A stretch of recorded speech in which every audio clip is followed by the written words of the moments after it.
Can you solve this under 5 seconds? Well, even I can't solve this in 5 seconds, but let's get started.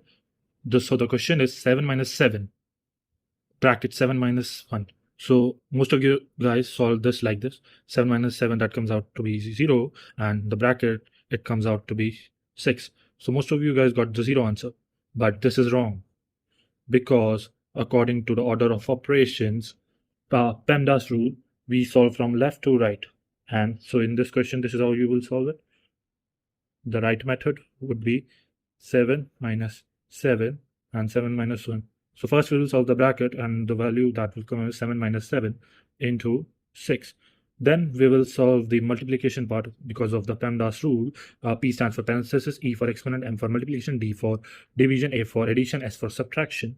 7 minus 42. So the answer that you guys got will be minus 35. And this is the correct answer. Minus 35 is the correct answer.